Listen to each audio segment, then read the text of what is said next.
And then one day, something very peculiar happened. Something that would forever change Stanley.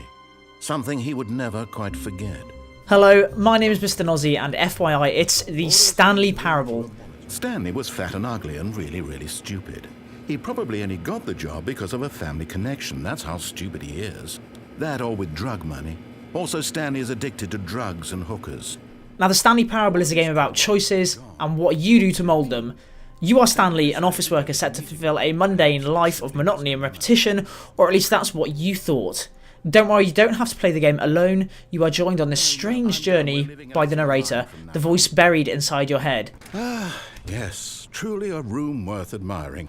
It had really been worth the detour after all, just to spend a few moments here in this immaculate, beautifully constructed room. Now, the game originated from an interactive fiction mod built on the Source game engine in 2011, and this is the remake which was announced and approved via Steam Greenlight in 2012. Now, while the game is a first-person game, it's most likely that you've not seen one like this.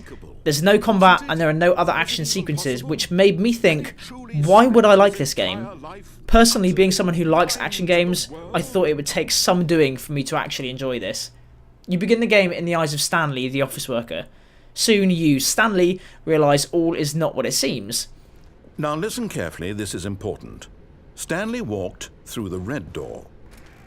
Without wanting to give much of the game away, you are given the opportunity to make numerous decisions which shape your story. You decide the paths you take, and you are joined by the sometimes hilarious, sometimes maniacal, sometimes distraught friend in your mind, who apparently is trying to help you.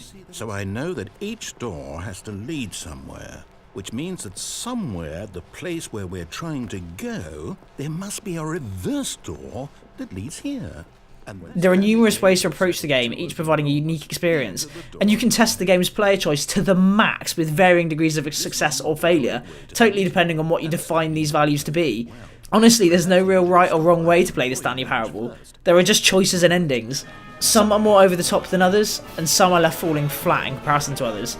However, it does leave you wanting more, wondering what other crazy endings there are. Honestly, I don't want to make this review longer than it has to be. Showing too much of the gameplay really will be spoiling a well thought out and well written and funny experience. The voice acting by British actor Kevin Brighting is excellent.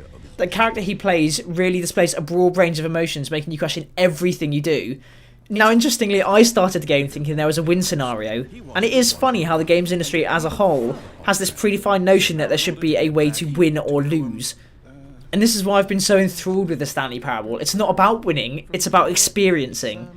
Now, I know you may think this video is short and that I'm skimping on a lot of the game's information and details, but it's for a good reason. The Stanley Parable is unique, delightful and thought-provoking, and that's the way it should stay.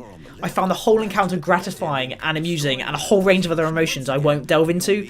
This is a game to be experienced firsthand and not, I repeat, not to be spoilt. So should you trust this? And go out and try it. In my point of view, yes. If you like comedy and humour, then go ahead, take the plunge. I really can't think of any type of gamer who wouldn't enjoy this. It surprised me, and I feel it will you too, so please take my word for it.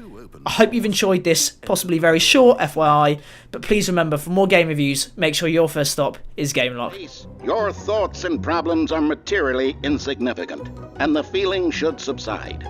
At this time, your instructor will guide you in an exercise to test and reinforce the material covered in this video.